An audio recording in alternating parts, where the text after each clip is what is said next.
You're listening to the Mindful Mama podcast, episode number 313. Today, we're talking about how busy parents can create time to meditate. Welcome to the Mindful Mama podcast, now with over 1 million downloads. Here, it's about becoming a less irritable, more joyful parent. At Mindful Mama, we know that you cannot give what you do not have. And when you've calm and peace within, then you can give it to your children. I'm your host, Hunter Clark-Field's Mindful Mama mentor. I help smart, thoughtful parents stay calm so they can have strong, connected relationships with their children.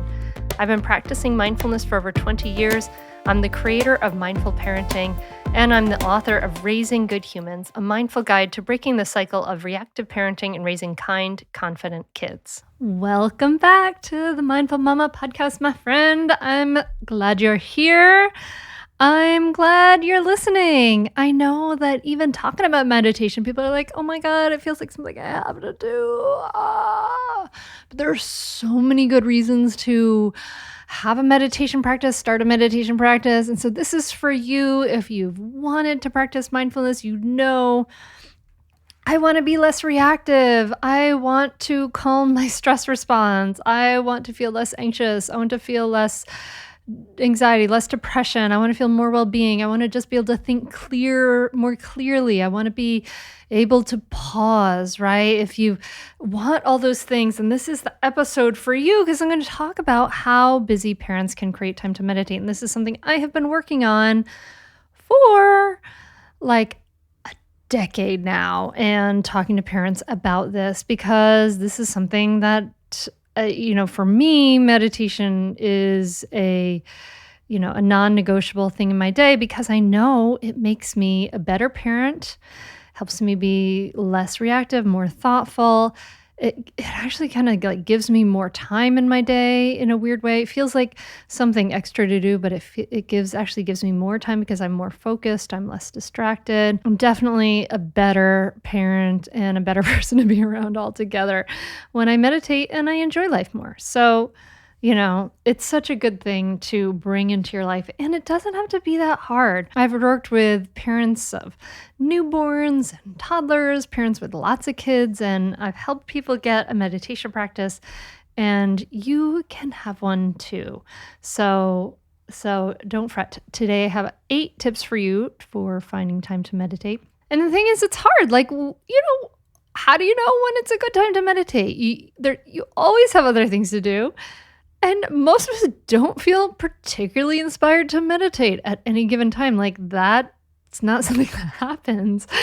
So in order for it to be effective, it has to be an appointment that you keep, and not something you do when you feel like it. It has to be like something like brushing your teeth, or, I don't know, doing your crunches, or any other way you take care of your body, right? Like, has to be something that we make an appointment and we keep because we care about our minds and our awareness and our reactivity and all those things. So let's get into it. 8 tips for finding time to meditate.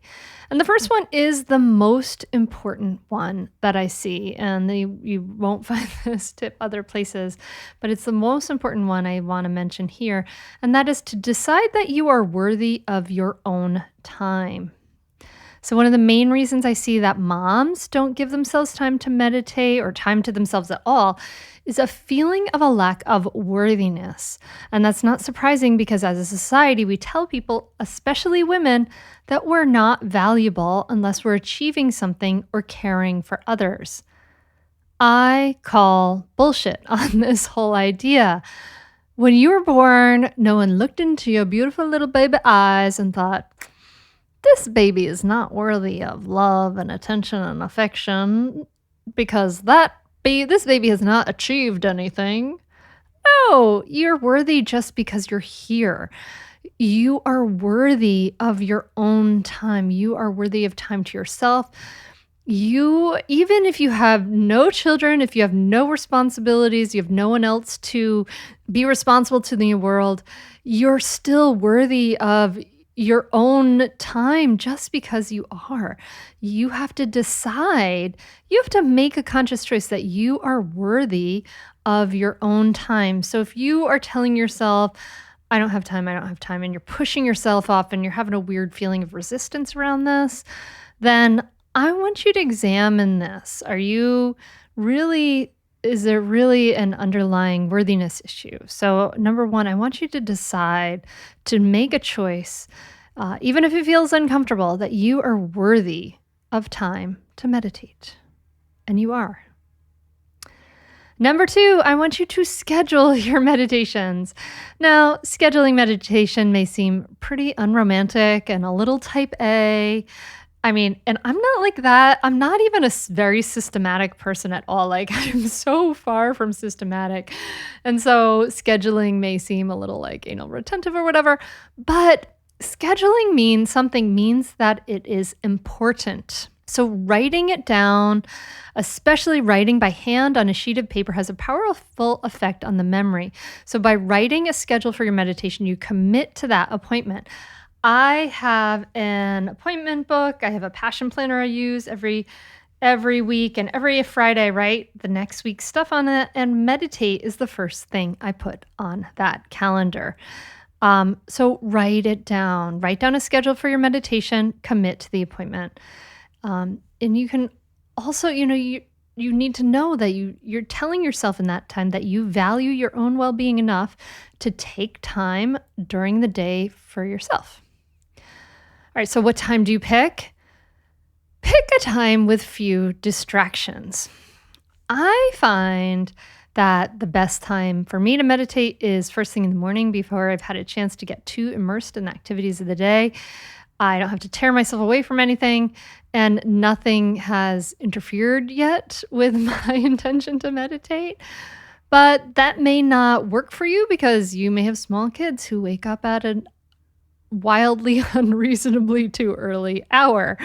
But pick a time with few distractions, and after sunset might be a good time to meditate, especially if you've done what you want to do during the day and you can feel like you can call it quits, or if you have a partner home to trade off with, you can, tag out and take those few minutes for meditation. This is another reason to go back to tip number one: decide you're worthy of your own time, because then you can have a conversation with your parenting partner, if you have one, that says, I'm needing 15 minutes to myself. Not that you're doing all 15 minutes of meditation. The meditation itself only may take like 5 minutes, right? So I just want to put that in here, that we're not talking about a lot of time to meditate. 5 minutes can make a significant impact on the day. So, but you say to your partner, I need 15 minutes by myself. When can we fit this into the schedule? It's not like, can I please do this, honey? Please, please, please. Because you can decide that you need this and you can work it out. This is a need that you can figure out how to meet together, right? If you go so I'd recommended first thing in the morning, after sunset, anytime later or earlier than these two time periods, and you're likely either going to be asleep or sleepy. So kind of use those two windows if you can. Not both, but just somewhere in between these periods, find a few minutes. Okay, so moving on to tip number 4. So you're going to pick a time with few distractions. So maybe this is the time right after you drop your kids off or whatever. Find a time with few distractions. I pick the time right now. I'm doing it after I say goodbye to my 14-year-old when she walks over to the bus. Then I do my meditation, and after that I say good morning to my 11-year-old who goes to school a little later. Tip number 4: find small holes in your schedule. It seems to be like a cultural, societal requirement that we have this, like, we are maximum busy, but that's not true that the average day is a solid wall of activity. It's more like Swiss cheese. So the key to finding a little bit of personal time is to look for those small pockets of air. Remember, we're only talking about a few minutes at a time. Most people don't have the luxury of big 2 to 4 hour blocks of time, but nearly everyone, even busy parents, can find one 15-minute block of time. So some small holes in your schedule that you might check on are maybe you set a timer. You meditate while nursing a baby.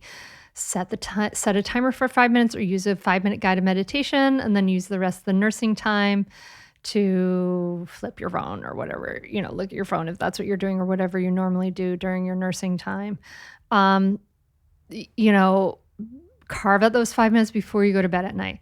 Some people do that time in bed when they first wake up in the morning. Sometimes people will do it, right around brushing teeth and things like that. So this leads us to tip number 5, which is perform your meditation after an existing habit. So maybe after you get into your car for the drop off, right? In the morning, try meditating for a few breaths instead of, racing to turn on the ignition. Or, if you're quiet your mind after you go to the bathroom at work or you're at home and after you use the bathroom. And the research say that the pattern is always after, and that's why it's called anchoring.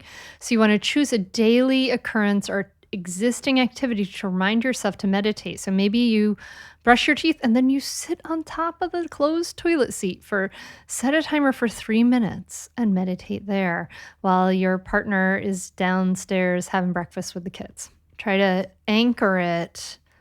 Perform your meditation after an existing habit. Anchor it with that habit. Tip number 6, commit to your meditation schedule.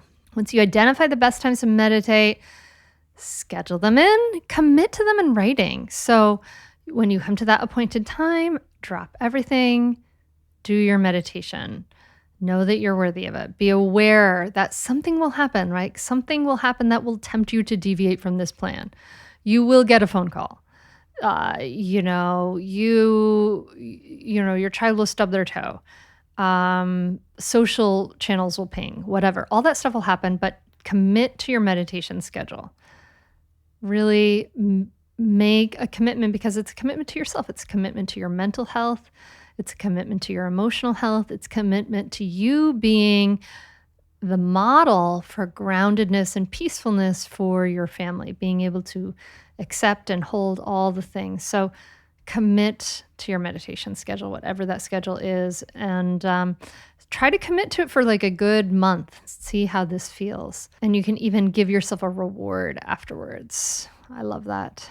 Okay, so break only with your schedule, break only for emergencies. And so you have to discriminate between true emergencies that need your attention or routine, distractions and noise that should be avoided, right? And you might have some trouble distinguishing between those emergencies and the noise. So ask yourself, can this wait for a few minutes? Will my child be hurt if I don't attend to them right away? Give your partner a chance to step in and take care of stuff. Don't feel like you have to jump up and do everything. Give your partner, if they're giving you some time, give them the respect of trusting them and giving them the chance to be human and etc. Right? So you got to tell that part of yourself that's obsessive compulsive to you can get back to whatever the issue is as soon as your meditation is over. You probably will even handle it better that on the other side of the meditation than you would if you jumped up before. So break only for emergencies. Number 8, actually I have 9 tips. Number 8 is meditate anyway. If you're having trouble letting go, if you're fidgety, that's okay. Meditate anyway. It's better to meditate while distracted than to not meditate at all. If you miss a session because you can't drop what you're doing, no worries. Just start again. Just get yourself back on track the next appointed time, but don't feel the need to atone for your sins by adding time onto the future session. Guilt tripping is not productive. This is not about a race. This is not about a competition. This is not about some imaginary yardstick of perfection. It's about your unfolding development. So meditate anyway, even if it's not optimal. Even if, I heard Tara Brach, teacher, say I meditate every day, but I let myself she gives herself 2 big back doors. And one is I sit for it can be any length of time and it can be in any position. So maybe you just take 5 deep breaths that day. Like you meditate anyway, any length of time. Maybe then later you can come back for more. Yes, just get it done. It's better to meditate while distracted and fidgety and all of that than to not meditate at all. You'll still feel wonderful benefits down the line. And then finally, I guess my number 9 is kind of like the bonus tip.